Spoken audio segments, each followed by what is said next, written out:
You're listening to an archived Cabral Concept podcast.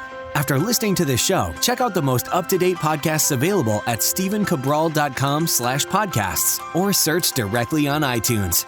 And now, welcome to the Cabral Concept, where board-certified naturopath and integrative health practitioner Dr. Stephen Cabral shares how he was diagnosed at the age of 17 with a life-altering illness and given no hope for recovery. It was only after studying and traveling all over the world did he discover how to combine ancient Ayurvedic healing practices with state-of-the-art naturopathic and functional medicine to fully rebalance the body and re-energize it with life. It's time to discover how to get well, lose weight, and finally feel alive again. And now, here's your host, Dr. Stephen Cabral.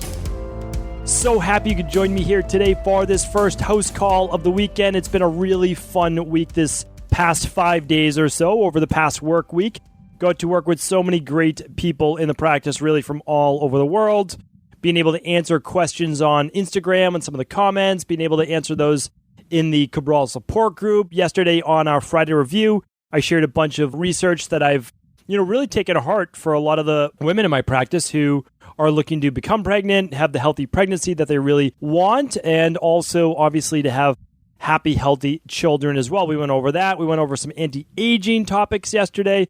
So overall, really enjoying being able to reach out to you on the podcast, talk about our Ayurvedic-based topics that have become very, very popular. So yeah, it's been overall really fantastic getting to just connect with everyone in the community. So do appreciate everyone who's become a member. Obviously, it's free over at the Facebook group, cabralsupportgroup.com, and also just checking in on Instagram as well, having a little bit of fun, posting a few more stories here and there too. So before we do get started, though, I like to just, for new listeners tuning in, that our weekend shows, our Saturday, Sunday shows are the house calls. And that's basically my version of being able to, like back in the day, you would actually have someone, a doctor, come to your home and listen to what was going on with you and then be able to give you some health-based advice. And that's what we try to do in the weekend house calls, is simply check in with our community. But now we're able to answer those questions from people all over the world. And we're able to do that. I know that we're a few weeks behind now, but just to the best of our ability, giving you that place that you need to get started, whether it's something that may have been overlooked on a lab, a diagnosis that you were given that you might be questioning, or at least what are the underlying root causes that may be going on, and potentially a lab test that may help to figure out what some of those imbalances and underlying root causes are. So, as always, I'm excited to get started. We are now, I believe that we are still answering questions from the end of May. I know it's the end of August right now. So again, we're about 12 weeks behind. These questions come in at stephencabral.com/ask Cabral. That's where these weekend house calls come from. And then the questions that you would like, that you're okay with me not answering, but of course you get my team's answer, and that actually comes from me as well. You can just get that daily at cabralsupportgroup.com. So it's just our way of being able to answer your questions on a daily basis, but then also if you do want my specific answer, I'm able to do that. It looks like we're about 12 weeks or so behind on those because they just come in and they're answered in the order that they do come in. So without further ado, let's get into our first community question. Sam's writing in, "Hello, Dr. Ball. Cheers to you and for all your work. What a breath of fresh air. I wish everyone had access to your practice. My situation seems to be a perfect storm of some topics you covered in the past. I'll try to be brief. I typically test as tridoshic. I'm 5'8". I have a small frame and thin joints, but straight, flat frame, natural hourglass figure. I'm calm and balanced, not particularly energetic nor sluggish. I was effortlessly thin, curvy, despite not exercising until I met candies and junk food in my late teens. For the next 15 years, I slowly packed on 30 pounds. My friends want to go keto and needed a support group, and I struggle with addiction, so I started that. I then had amenorrhea, which is basically a lack of a period. I'm just ad-libbing because for the longer questions, you can read those always on the show notes page. And today's podcast number 932. So if you want to read Sam's full question, go to stephencabral.com/932. Doctors want to put me on hormone replacement therapy. I know in my heart that so many women have done this to themselves with keto, so I want to submit this for all the ladies out there. Thank you for your wisdom. P.S. Can someone please explain me when this question gets answered on the podcast? I'm still catching up with the older one, so I fear I may miss it. Sam, your question came in on May 22nd, and it will be live on August 25th. So we are just about exactly 12 weeks. So that is how they work. We never know. And so even if you email in saying, when will my question be answered? My team doesn't know because we answer anywhere between 5 and 10 questions per weekend house call. And then so that's anywhere between 10 and 20 total. So Sam, totally understand where you're coming from. Most people who believe they're tridoshic are incorrect. 99% of them. Just want you to know that. And this is not anything against you. It's just that everyone in the beginning believes they're tridoshic. And that means that you believe that you're an even balance between the Vata, Pitta, and the Kapha. The problem is you looked at your body as a teenager and were going by it then. You sound like more of the Kapha-based body type. Again, a lot of women, a lot of men have difficulty accepting that. It's okay. I mean, it's just that's the thing that we need to move through. A lot of guys have trouble accepting that they're the Vata body type. So, kind of it just is what it is. And we all have to be accepting of ourselves. We need to really love ourselves first in order for us to even show true love to anyone else. And that's why I'm trying to teach on Ayurvedic medicine. And I just want to do it from a very calm, cool, and collected manner, meaning that we have to do it without judgments. Too much judgment is being placed on ourselves, which is why we want to be a specific dosha. But I'm sure you're learning that over the past few episodes on the Cabral concept, where we do one Ayurvedic show per week. Okay, how do we help you? Well, we help you by getting your body back into balance. This can absolutely happen. So the absolute best thing you can do is run the thyroid adrenal hormone test. That will show you whether you're estrogen dominant. It will show you whether you're low thyroid. It will show you whether you're high or low cortisol. It will show you whether you have high androgen levels in terms of testosterone. It will show your vitamin D, and it will show you your blood sugar regularity. That is exactly how we will help you, Sam. So if you only do one lab, it's the thyroid hormone adrenal. Any woman who has amenorrhea, irregular periods, if they have trouble getting pregnant, infertility, the thyroid adrenal hormone is number 1. All right, hopefully that helps. The hair tissue mineral analysis would be number 2, and that's called our starter kit. It's $100 off. It's the absolute best way to get started for overall general health and, of course, Sam, anyone in your position. Erich's up next. I was reviewing a video that you did with Thomas DeLauer, and he talked about different metabolisms for different bodies and how the body has its own challenges and strengths. You mentioned taking some type of test to know this better. I have a friend who is convinced that the metabolic issues, and I was wondering what test this might be to determine to reach out for any area. Any advice you could provide would be most appreciated. Sorry, Erich, you just came in a little bit jumbled, but I know exactly what you're talking about. This came in May 22nd as well, and I had not been doing Ayurvedic shows since then. Now I can give you those exact body type ones. That was episode 907. It was episode 914, and then it was episode 922. 907, 914, 922 talks about all of the different body types. That's the actual genotype, so the Prakritis in Ayurveda, looking at the dosha, and then that's basically the first place. And if you want to look at, though, how your body is doing in terms of cortisol and thyroid, that's the thyroid adrenal hormone test I spoke about. And if you want to look at how it's doing in terms of stress, electrolytes, and heavy metals, that's the hair tissue mineral analysis. So I think that's the best way to get started because that's where the quizzes and all that are right there. Alex is up next. Alex is asking, hello, love all the information you share. I'm 52-year-old male, 5'10", 155 pounds, 14% body fat, and I've been tested to have low testosterone. I'm able to fall asleep easily at night, but I've always wake up to use the facilities during the night and often have difficulty falling asleep again. I work out 4 to 5 days a week, but lately my workouts have not been as intense. I've been working out consistently for a long time, but with very little progress. I'd like to put on 5 to 10 pounds of muscle and get down to 10% body fat. I'll be ordering your detox, but wonder if it is the first thing I should do or more testing or something else. Thank you for all you do, Alex. Alex, all right, easy one for me to answer as well. Absolute best lab test that you could do is also the thyroid adrenal hormone test. And if you didn't want to do the thyroid, that would be okay. You would just do the adrenal hormone, and that would save you the $100 for not doing the TSH, T4, T3, TPO antibodies, the insulin, hemoglobin A1C, and vitamin D. So that's what you don't get if you don't have the thyroid portion of it, because it adds on all those other goodies. But you can still get your cortisol 4 times throughout the day, testosterone, estrogen, and DHEA and progesterone. Why are those important?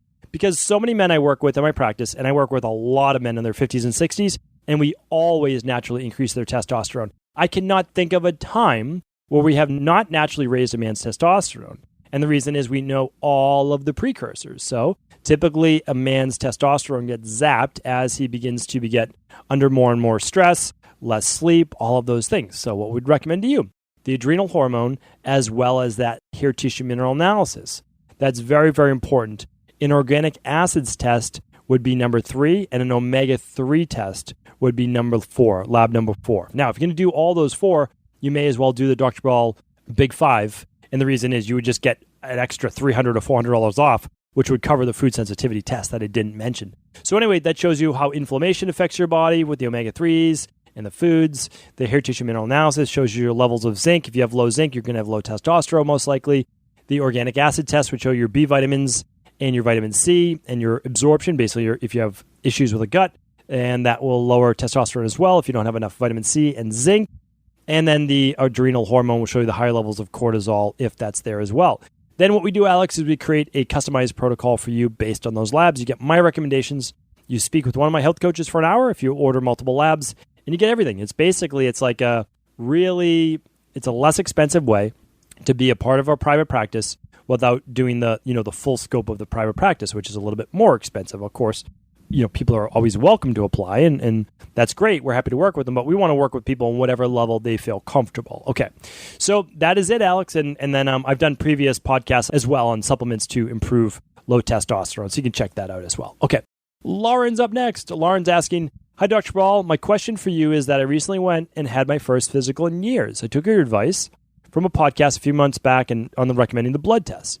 I've been suffering from food allergies and fatigue, depression, anxiety, and in my early 20s, rapid weight gain that I still haven't lost for years. My doctors gave me the results the other day, and everything was good and on the lower side. However, my organic acids test and a few of them came back lower than normal range. She informed me that she couldn't explain the result of the test because I had requested it, even though she didn't know enough, and offered me to an endocrinologist. I'm going to see an allergist because she ran a basic blood work allergy panel, and I came back negative. But in 2013, I was positive for an array of food and environmental allergies. So I guess what I'm asking is, being that I'm below the normal range, should I go to the endocrinologist or do nothing to worry about? I really appreciate your time. Your podcast is so informative and motivational. All right, I appreciate you writing in, Lauren. So here's the problem.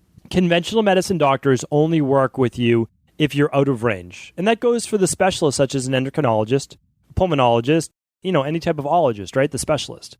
Here's the problem. Unless you're having a functional medicine doctor read your lab tests, you're not going to get any real answers from them because most people aren't out of range. Even when I was basically deathly ill, like I could not function in everyday life, my lab ranges were all pretty much within range. It was only when I started to do more in-depth testing that they found all the different things that were out of range, right? So that's the problem, is that you can ask your PCP, you can ask your MD to run these labs, but they're not going to know what they mean. And this is no offense to the medical community and MDs and PCPs. You weren't taught in medical school. So unless someone's within the bottom 2.5% of the population, that means they're outside of the low end of the range, or the top 2.5% of the population, of basically sick people, at the top end of the range, then everyone's considered totally normal. But that's not the truth. It's not the truth. The higher the potassium, the greater issue there is for catabolism. The higher the LDH, the same thing, the more muscle tissue breakdown. So we need to look at all of these things. And that's why you have to have a functional medicine practitioner read your lab results, or they essentially mean nothing, right? What if your triglycerides are 149, right? They're 1 mark out of range from being 150. They're considered normal. But the problem is anything above 100 for triglycerides is actually unhealthy. So there's an optimal range. What functional medicine does, what it really excels at, is understanding that the human body has an optimal range. Now, it's still bio-individual. It's still a large range, but it's optimal. So, Lauren, the problem is this, is you're going to go to your endocrinologist. And if things are in range, they're in range. And the problem with running a Bloodwork food allergy panel is they might have run an IgA, right? They might not have run an IgE or IgG. And if they did, which one did they do? IgG is the one that we run. The food sensitivity we like is the IgG. It shows foods that you eat that don't cause bloating or the hives or the headaches right away, right? It shows the issues that you have, such as inflammatory issue and low mood and brain fog and weight gain that happens 48 hours after you eat the food, 24 to 48 plus hours. So that's why it's so important that you just have the right practitioner read it. Now, of course, it doesn't have to be me and my team, but it should be someone that's qualified in functional medicine. And there are many, many people, I'm sure, in your local area that I recommend you try to connect with. Or, of course, we're always happy to help you if you're interested in that. Okay, Lauren, hopefully that answers your question. I know it didn't directly, but the truth is, I'm sure there's a couple markers that aren't optimal, but you're not going to be able to find them through conventional medicine, unfortunately. Michael's up next. Michael's asking, can the benefits of the program still be achieved if you do not want to lose any weight? I'm assuming Michael is speaking about the Dr. Cabral Detox. And the answer is yes. At least 25% of the people who do the Dr. Cabral Detox are not looking to lose weight. They are looking to remove many of the 77,000 man-made chemicals that we accumulate on a second-by-second basis. And the reason I say second-by-second is that right now, I have a plastic cup in front of me, and although I use my own straws, hopefully you tune back in on my eco challenge of the plant-based compostable straws that I was talking about, the biodegradable ones, it's still a plastic cup. I'm getting some plastics from that. I'm drinking a smoothie that I did not make at home because this is my afternoon smoothie that I'm doing drinking as I'm recording this podcast. I'm touching paper right now that has also plastics and coatings on it. A receipt has PCBs on it. Our body is getting chemicals from the environment whether we like it or not. So that's why we do a seasonal detox. The next one's coming up September 10th for our community. Anybody who gets the Dr. Cabral Detox this week at equilibriumnutrition.com or the drcabraldetox.com website can join and participate, and we'd love to have you. Literally just go to cabralsupportgroup.com. I post daily there for a week as I'm going through the Dr. Cabral Detox with the whole community. We did it this past summer. It was amazing, and we're going to continue to do it every season. I'm not looking to lose weight. The personal trainers, health coaches on my team typically aren't looking to lose weight, but we do it for the health benefits, and many people, though, are looking to lose weight. So on a typical detox, although my goal isn't that, I'll still lose a couple pounds, but I can just try to gain it back after the detox. It's very, very easy. For those people who just absolutely don't want to lose any weight, well, you can simply do this. Add berries to your smoothies instead of just the shake, powder, and water. And then you can also add those smoothies during the week, morning and mid-afternoon, and add a little bit more of the sweet potatoes or gluten-free starches. Okay? Very, very simple, and you still get the benefits. Okay. Carlos is up next.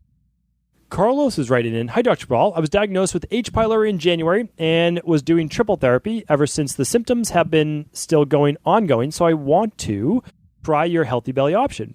What is the recommended dose for those? My physician wants to put me on triple therapy again, and that's my last resort, as the side effects I experienced last time were horrendous.